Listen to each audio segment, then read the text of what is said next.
Hola a todos los amantes y curiosos de la historia. Bienvenidos a mi canal.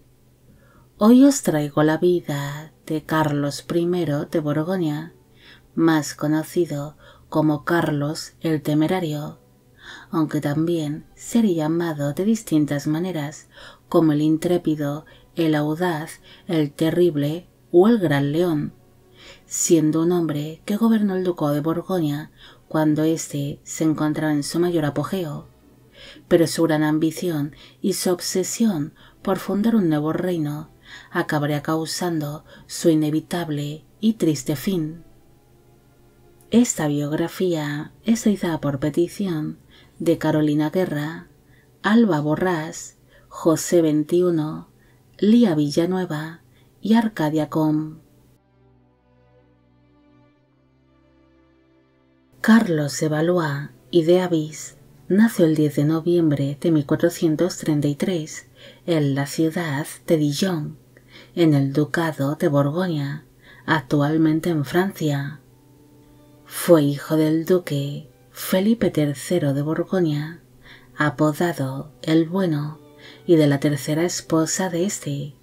la duquesa Isabel de Portugal. El matrimonio tuvo 3 hijos en común, siendo Carlos el último de sus vástagos. Su padre, el duque Felipe, no llegó a tener hijos varones con sus 2 primeras esposas, las duquesas Micaela de Valois y Bona d'Artois. Tan solo llegó a tener una única hija con la primera de estas, una niña que se llamó Inés, pero ésta murió durante la infancia. Los hermanos mayores de Carlos, los príncipes Antonio y José, fallecieron de manera seguida y un año antes de su llegada al mundo. Por esta razón, el príncipe se convertiría en hijo único. Al morir sus hermanos mayores de una manera seguida y con pocos meses de diferencia entre ambas muertes, su madre, la duquesa Isabel, pensó que sus vástagos habían sido mal alimentados o incluso envenenados por sus nodrizas. Por esta razón, se convirtió en una madre muy protectora con Carlos, amamantando ella misma al último de sus vástagos,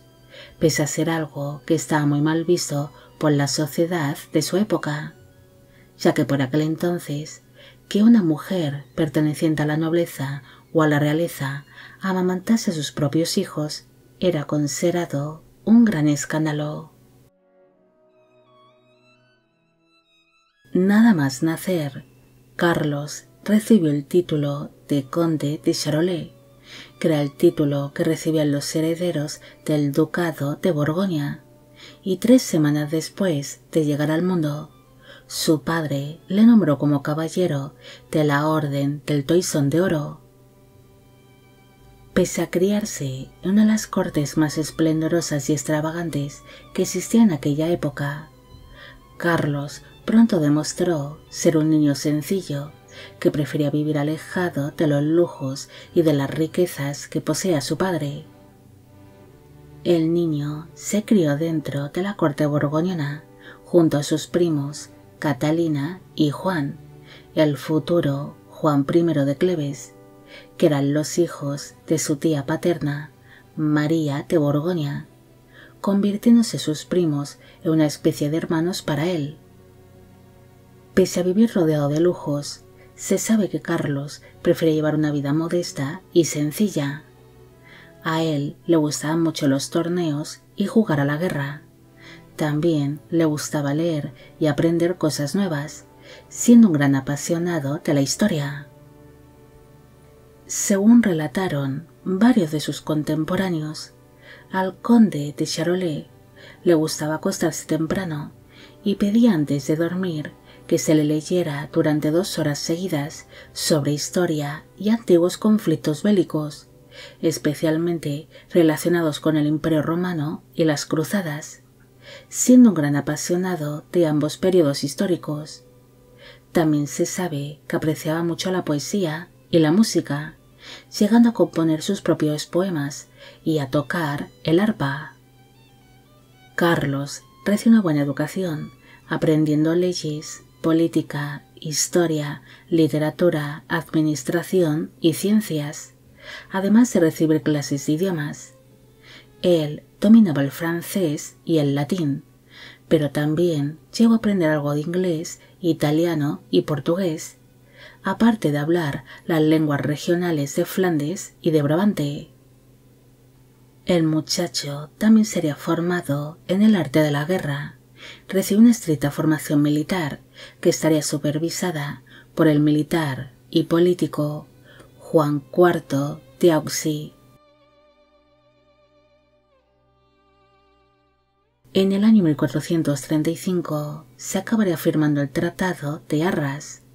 una firma con la que se intentó poner fin a los conflictos que se habían estado librando entre Francia y el Ducado de Borgoña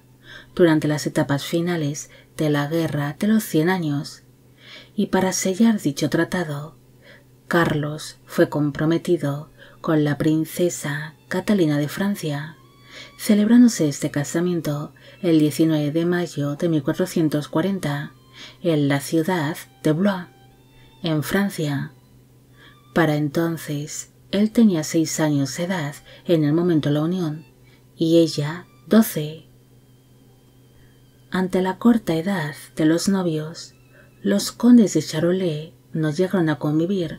aunque sí pasarían algo de tiempo juntos dentro de la corte borgoñona, coincidiendo durante las ceremonias y en los festejos,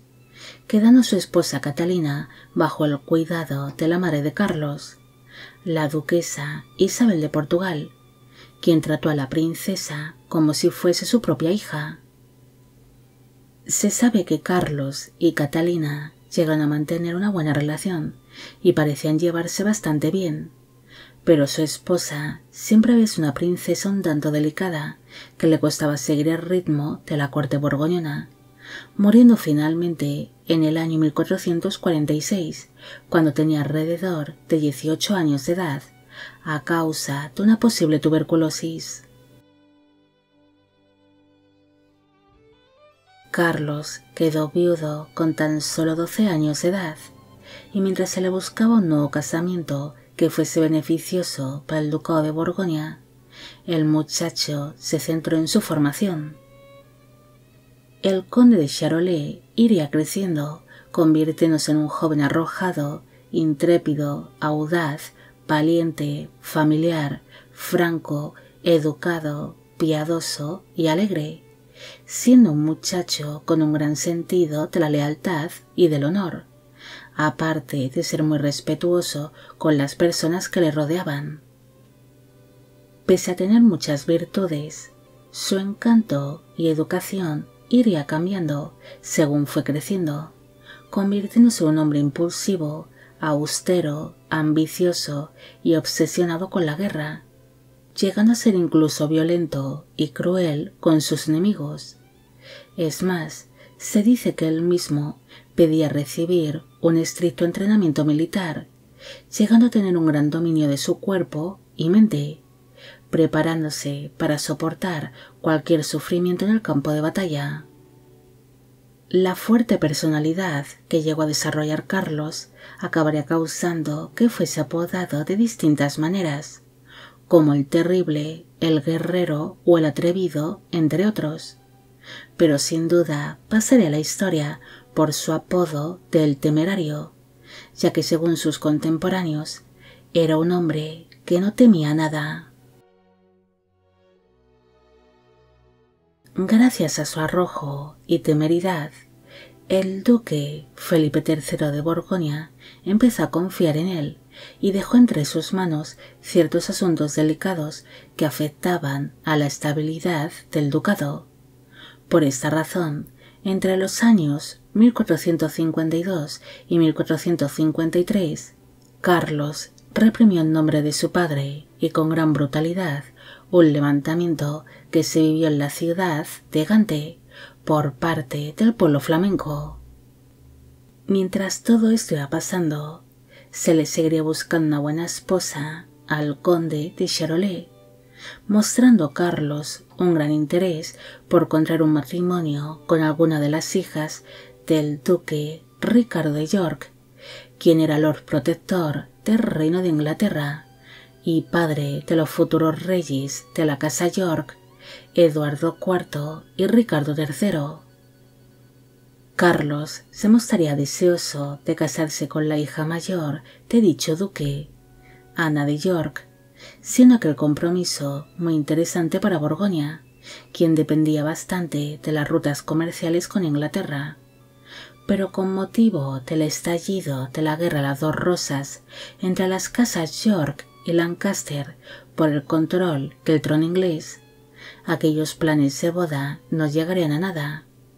Además, su padre, el duque Felipe el Bueno, le recordó que el Tratado de Arras aún seguía en pie y que debería de casarse con una princesa que fuese propuesta por la corona francesa, quedando así finalmente comprometido con su prima, la princesa Isabel de Borbón, hija de su tía paterna, Inés de Borgoña. El 30 de octubre de 1454 se celebró la boda entre Carlos y su prima Isabel de Borbón en la ciudad de Lille, en el Ducado de Borgoña, actualmente en Francia. Para entonces él tenía 20 años de edad en el momento de la unión y ella 17. Pese a que en un principio el conde de Charolais no deseaba contraer tal unión y prefería casarse con Ana de York, se dice que éste quedó prendado de su segunda esposa en cuanto la vio, siendo su prima descrita como una jovencita de gran belleza y de notable encanto, enamorándose perdidamente de ella. Es más, cabe destacar que Carlos fue siempre fiel a su esposa Isabel, algo que era bastante extraño para la época, especialmente si es comparado con su padre, el duque Felipe el Bueno, quien fue un hombre bastante mujeriego y que tuvo numerosa descendencia legítima. Pese a que los condes de Charolais formaron un matrimonio feliz y estaban profundamente enamorados, tan solo lograron tener una única hija en el año 1457, que se llamó María, quien se acabaría convirtiendo en duquesa titular de Borgoña tras la muerte de su progenitor, además de ser recordada por ser la amada esposa del emperador Maximiliano I de Habsburgo y madre del famoso Felipe el Hermoso, quien fue brevemente rey de Castilla como marido de la reina Juana I de Castilla, surgiendo de ese matrimonio la dinastía Austria, que reinó en España hasta la llegada de los Borbones en el año 1700. Un año antes de producirse el nacimiento de su hija María, el heredero de la corona francesa, el delfín Luis, el futuro rey Luis XI de Francia, se enemistó con su padre, el rey Carlos VII, al surgir entre ellos una serie de tensiones familiares que aumentarían cuando dicho delfín se casó sin el permiso de la corona francesa con la princesa Carlota de Saboya. Así que ante el enfado de su padre, el rey, decidió abandonar tierras francesas y se refugió en el ducado de Borgoña, siendo acogido de buen agrado por el padre de Carlos, el duque Felipe el Bueno, quien le entregó a los delfines de Francia una pensión y el castillo de Genappe para el uso y disfrute de la pareja durante su estancia en tierras borgoñonas. En un principio, Carlos entabló cierta amistad con el delfín Luis, algo que se puede apreciar en el hecho de que dicho delfín llegó a confiarle a los condes de Charolais la protección de su esposa e hijos durante su ausencia, algo que es bastante sorprendente, debido a que Luis XI siempre había sido un hombre bastante desconfiado y receloso que no se fiaba absolutamente de nadie. La amistad que surgió entre Carlos y el futuro Luis XI no duró demasiado. El conde de Charolais pronto se percató del gran trato de favor que recibió el delfín de Francia por parte de su padre, el duque Felipe el Bueno, algo que iba en contra de sus ideas pro-inglesas. Además, los delfines de Francia empezaron a vivir rodeados de lujos en el castillo de Genappe, convirtiéndose este en un punto de reunión de la alta nobleza del lugar, siendo este estilo de vida rechazado por el propio Carlos, quien prefería una vida más sencilla y sin lujos. La gran ambición y la continua desconfianza del delfín Luis también afectó a su relación de amistad, ya que Carlos pronto se percató de que el futuro Luis XI era una persona de la que no se podía fiar para nada y que en cualquier momento acabaría traicionando a la familia ducal de Borgoña. La estancia del delfín Luis en Borgoña provocó un gran distanciamiento entre Carlos y su padre Felipe, surgiendo entre ellos una serie de diferencias que acabarían en grandes discusiones. Carlos apoyaba las políticas pro-inglesas, mientras que su padre se encontraba rodeado de una serie de nobles que apoyaban las ideas pro-francesas, siendo estos quienes dominaban el panorama político de Borgoña. Su madre, la duquesa Isabel de Portugal, también se mostró muy desconforme con el rumbo que estaba tomando la política borgoñona, y según cuentan algunas crónicas de la época, esta animó a Carlos a que se rebelase contra su propio padre, aumentándose las tensiones familiares. En el año 1461 falleció el rey Carlos VII de Francia. Por esta razón, su hijo, el delfín Luis, abandonó de inmediato el ducado de Borgoña para sentarse en el trono francés bajo el nombre de Luis XI. Y como ya esperaba Carlos, el nuevo monarca francés pronto se olvidó del trato de favor y la protección que había recibido en Borgoña, reclamando de inmediato a su antiguo aliado una serie de ciudades y de poblaciones que en su día pertenecieron a Francia y que habían sido cedidas a Borgoña con la firma del Tratado de Arras, iniciándose así nuevas hostilidades entre Francia y el Ducado de Borgoña. El año 1465 sería bastante duro y lleno de cambios para Carlos. Su padre, el duque Felipe el Bueno, se encontraba ya muy debilitado y enfermo ante su avanzada edad, así que dejó prácticamente la gobernación del ducado de Borgoña entre las manos de Carlos, aunque su progenitor seguiría portando el título de duque de Borgoña hasta el día de su muerte. Al convertirse Carlos en el nuevo gobernante del ducado tras la figura de su padre, una de sus primeras medidas fue hacer frente a la gran ambición del rey Luis XI de Francia, uniéndose así de manera bastante activa a la Liga del Bien Público, uniéndose a la lucha de otros gobernantes y nobles que prestaban vasallaje a la corona francesa y que se mostraban en contra de las políticas autoritarias de Luis XI. Tras librar algunas batallas contra Francia, como por ejemplo la batalla de Montlhéry, la corona francesa le entregó a Borgoña las ciudades del Somme,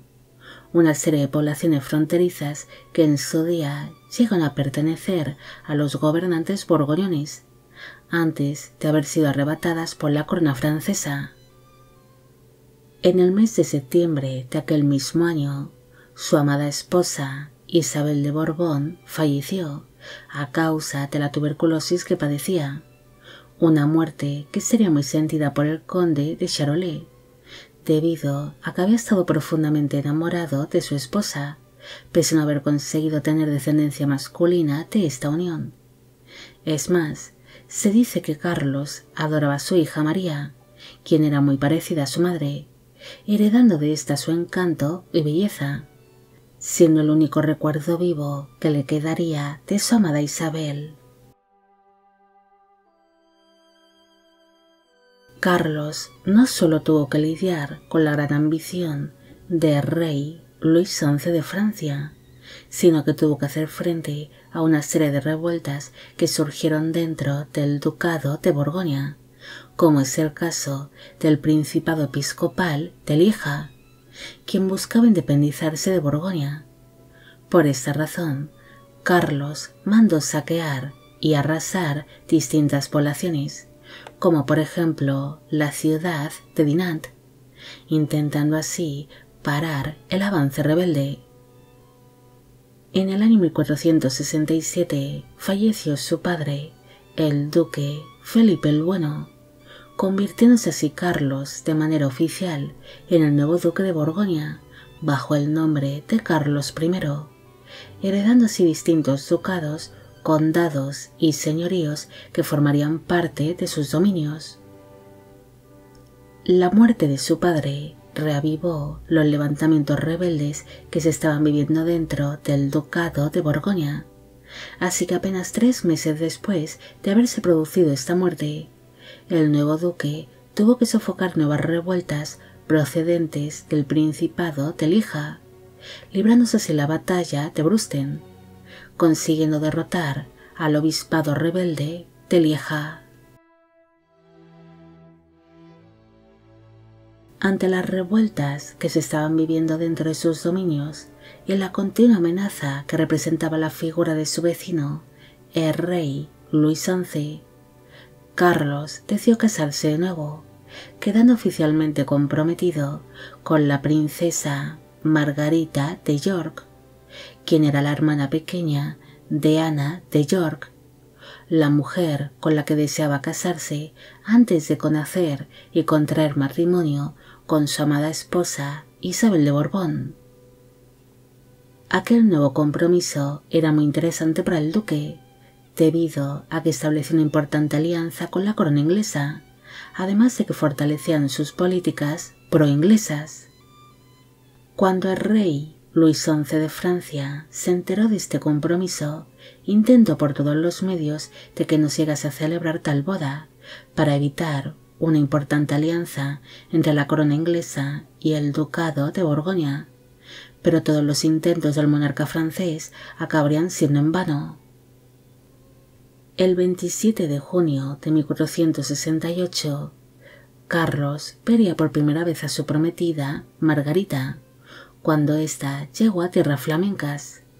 y según se cuenta, ambos prometidos se llevaron una buena impresión el uno del otro, surgiendo entre ellos una notable atracción. Unos días después de aquel primer encuentro, el 3 de julio, los prometidos se casaron en privado en la casa de un rico comerciante de la ciudad de Damme. Para entonces, él tenía 34 años de edad en el momento de la unión, y ella 22. Tras celebrarse este casamiento en un ambiente privado, los recién casados partieron hacia la ciudad de Brujas, aunque harían su entrada por separado. Carlos entraría primero, seguido de Margarita, que haría una gran entrada junto a su numeroso y decorado séquito, aunque ésta se vería entorpecida por una fina lluvia y el viento que le darían la bienvenida a la novia. En la ciudad de Brujas se celebraron grandes y extravagantes festejos en honor a los recién casados, mostrándose los duques muy cercanos y cariñosos, compartiendo en todo momento abrazos, sonrisas y miradas. Aquel tercer matrimonio de Carlos con Margarita de York sería descrito como feliz y bien avenido. Entre los cónyuges pronto surgió cierta complicidad y era evidente la atracción que había entre ellos. Además, el duque estaba encantado con la apariencia de su tercera esposa, considerándola muy hermosa, además de alta. Se dice que cuando ambos se vieron por primera vez, Margarita tuvo que agacharse para que Carlos le diese un beso en la mejilla, debido a que ésta era más alta que el duque. Pese a que su matrimonio fue feliz, los duques no lograron tener hijos en común. Por lo tanto, la única hija que llegó a tener Carlos, la princesa María de Borgoña, se convertiría en su única heredera. Ante la alianza que se había sellado entre Inglaterra y Borgoña, el rey Luis XI de Francia consideró que tenía una gran desventaja militar ante ambos aliados. Por esta razón, le comunicó al ducado de Borgoña su intención de iniciar una serie de negociaciones de paz entre ambas naciones, y para ello se organizó una reunión con el duque Carlos en el castillo de Pegón. Pero realmente el monarca francés no quería establecer ninguna paz, simplemente quería alargar aquellas supuestas negociaciones para distraer al ducado de Borgoña y que éste no pactase ningún nuevo acuerdo defensivo con Inglaterra. Cuando Luis XI y su séquito se dirigían hacia el castillo de Pegón, estos hicieron una parada en la ciudad de Lieja, sembrando de nuevo la semilla de una nueva rebelión contra el gobierno borgoñés, estallando un nuevo levantamiento en cuestión de pocos días. Mientras se celebraba aquella esperada reunión en el castillo de Pegón entre el gobernante francés y el borgoñón, Carlos el Temerario fue informado de los nuevos levantamientos que se estaban viviendo en Lieja y que la corona francesa estaba detrás de esta rebelión. Así que el duque borgoñón abandonó la reunión muy enfadado y ordenó encerrar en el castillo de Pegón a Luis XI, convirtiéndole así en su prisionero. El monarca francés pronto temió por su vida, pensando que en cualquier momento podría ser asesinado por orden del duque Carlos. Por esa razón, accedió a firmar un acuerdo que era poco ventajoso para la corona francesa, ya que con dicho acuerdo el ducado de Borgoña dejaba de ser un estado vasallo de la corona francesa y conseguía su ansiada independencia, obteniendo así sus propias leyes y un gobierno completamente independiente. Pese a firmarse una tregua con Francia y conseguir Borgoña su ansiada independencia, el rey Luis XI no estaba dispuesto a cumplir con el acuerdo establecido entre ambas naciones, y poco después de ser liberado, exigió que Borgoña se volviese a declarar como estado vasallo de Francia. Pero el gobierno borgoñón declaró oficialmente su independencia, reanudándose así de nuevo los conflictos entre Francia y Borgoña. Carlos no estaba dispuesto a ser un vasallo más de Francia. Él tenía grandes aspiraciones y soñaba con convertirse en el rey de un nuevo reino que llevaría el nombre de Renania, aunque para ello tendría que hacerse con una serie de estados alemanes, con el ducado de Lorena y con ciertos territorios franceses, además de que se mostró interesado en reclamar la corona inglesa durante la Guerra de las Dos Rosas, siendo animado por su madre, la duquesa Isabel de Portugal, quien era descendiente de la casa Lancaster. Aquel gran sueño de poseer un gran reino pronto se convirtió en una verdadera obsesión que rápidamente afectó a su relación con otras potencias europeas, surgiendo ciertas tensiones con Inglaterra y con el Sacro Imperio Romano Germánico, además de que también acabaría afectándole en su vida familiar,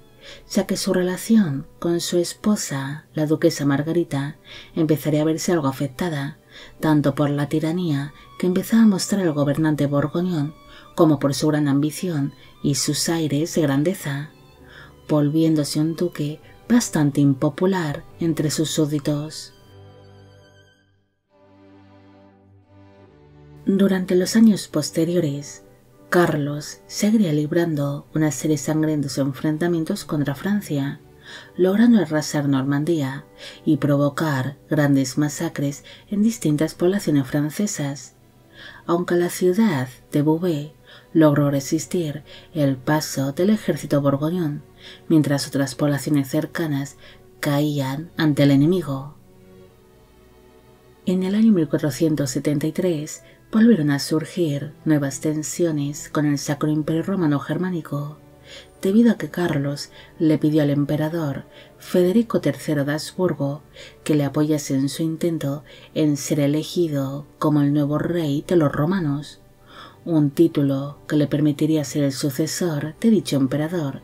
y así gobernar el Sacro Imperio tras la muerte de Federico. Pero dicho emperador se negó ante tal petición. Pese a la negativa del emperador, Federico III sí se mostró interesado en establecer cierta alianza con Borgoña, llegando a acordar el cederle ciertos territorios alemanes que formaban parte del Sacro Imperio, si Carlos lograba algún día fundar su ansiado reino, además de reconocer su soberanía sobre los distintos territorios que lograse conquistar o comprar. Pero este acuerdo tenía truco, ya que el emperador solo estaba dispuesto a ceder tales dominios a cambio de que su hijo Maximiliano se casase con María de Borgoña,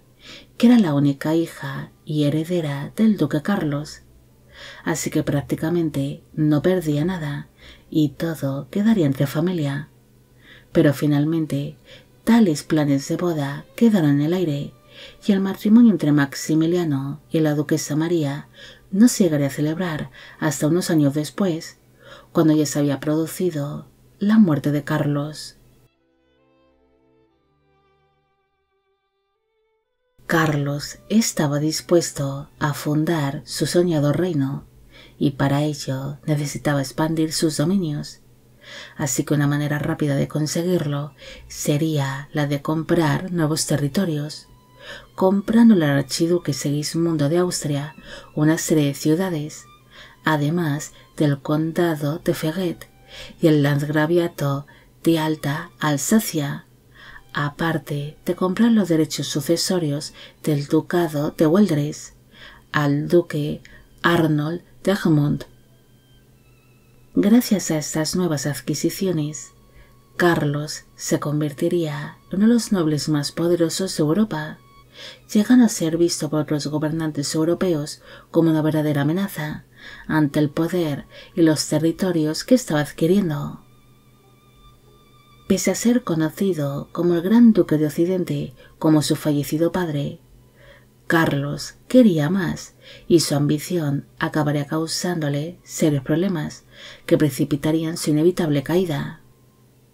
En el año 1474, el archiduque Segismundo de Austria quiso recuperar los territorios que había vendido anteriormente al duque de Borgoña, ya que en el acuerdo que firmaron se estipuló de que Segismundo podría recuperar sus territorios vendidos a cambio de pagar la misma suma de dinero que había entregado a su comprador. Pero Carlos el Temerario se negó a pagar aquella cantidad acordada en el contrato, provocando esto una serie de levantamientos en Alsacia en contra del duque borgoñón. Tras estas revueltas, Carlos inició una serie de conflictos contra los suizos, quienes se habían convertido en los aliados del archiduque Segismundo y apoyaban a las ciudades que se estaban levantando contra Carlos el Temerario. Pese a mantener una serie de conflictos contra el archiduque Segismundo y contra los suizos, Carlos inició una serie de enfrentamientos contra el duque Renato II de Lorena, disputándose con este la sucesión del ducado de Lorena, unos territorios que eran muy ambicionados por el duque al limitar estos con el ducado de Borgoña. Mientras las tensiones con Lorena iban a más, Carlos también interfirió en una serie de asuntos relacionados con el arzobispado de Colonia, debido a que firmó un acuerdo con el arzobispo y príncipe elector de Colonia, Ruprecht del Palatinado, donde se comprometió a protegerlo de las revueltas que se estaban empezando a vivir en Colonia contra dicho arzobispo, el cual era bastante impopular. Así que Carlos se preparó para sitiar la ciudad de Neuss, pero aquel asedio duraría más de lo esperado y acabaría siendo un gran fracaso para las tropas borgoñonas, siendo derrotadas por las fuerzas imperiales y por la resistencia que demostraron los habitantes de dicha ciudad. Aquella derrota no fue la única gran decepción que se llevó Carlos, sino que poco después, en el verano de 1475, su gran enemigo, Luis XI de Francia, firmó una paz con el rey Eduardo IV de Inglaterra,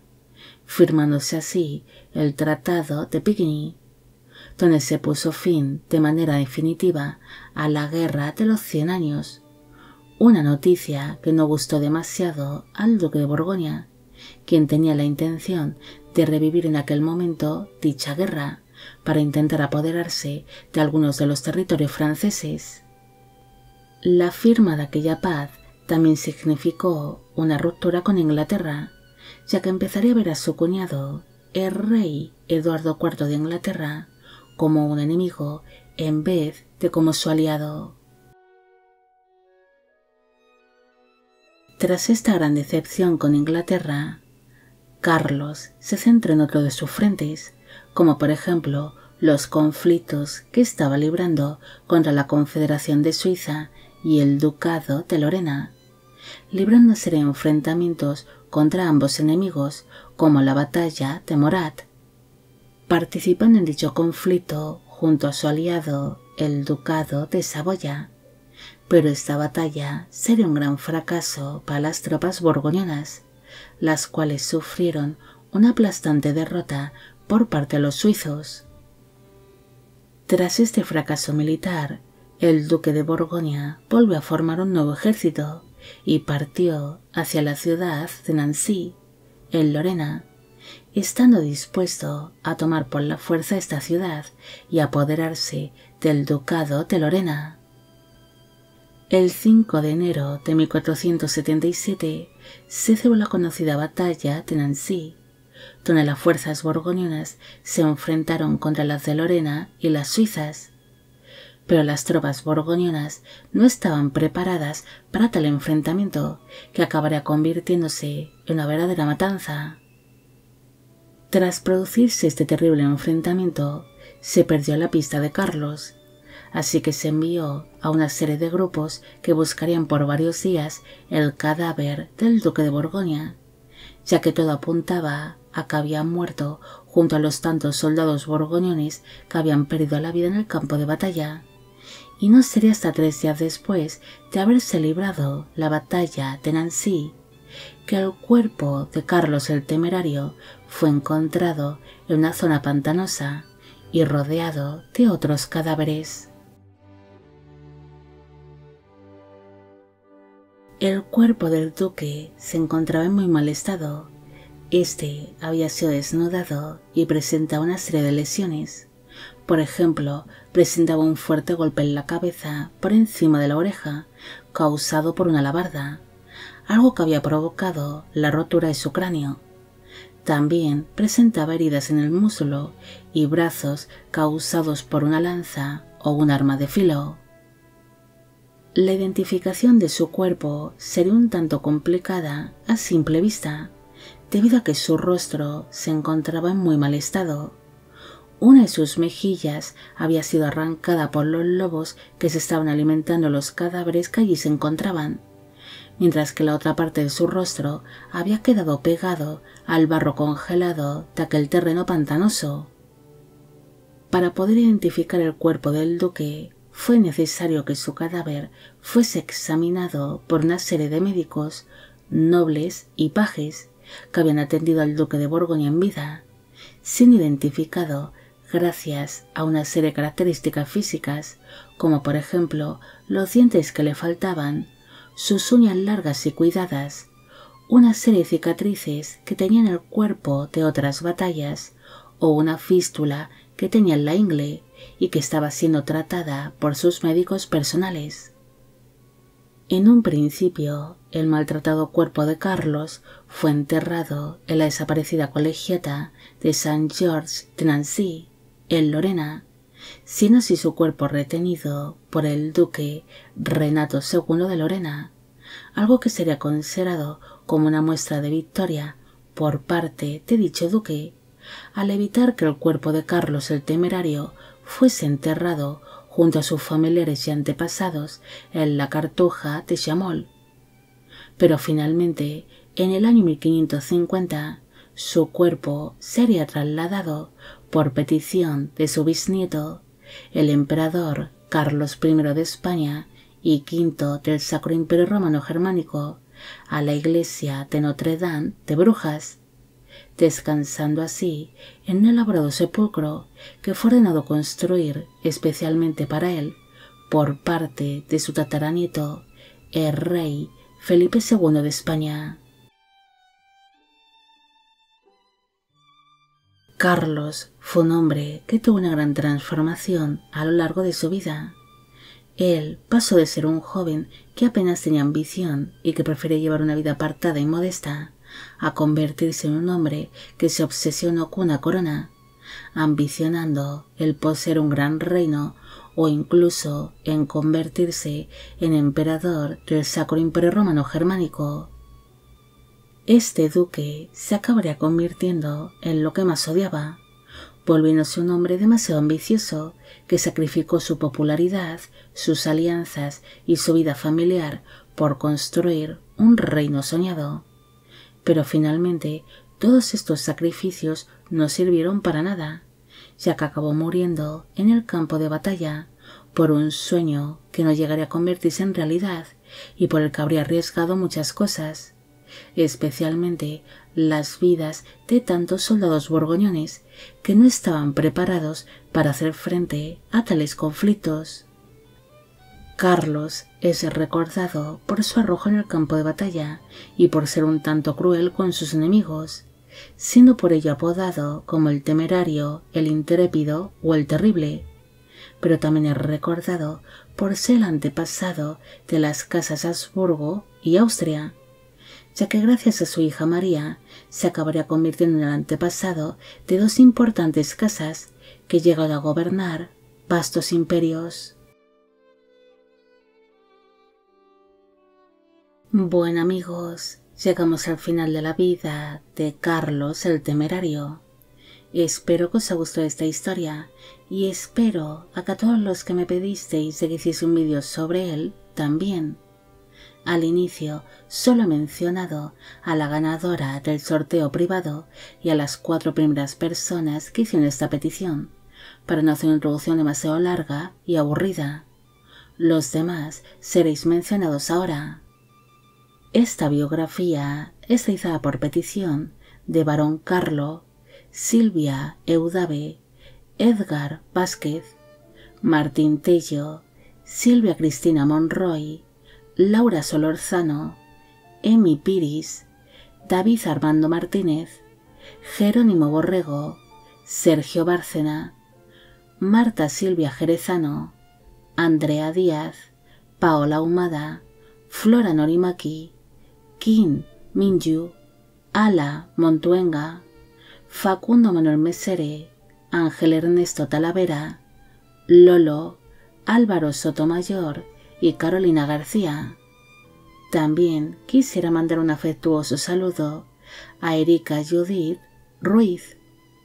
Y con esto me despido. Hasta la próxima.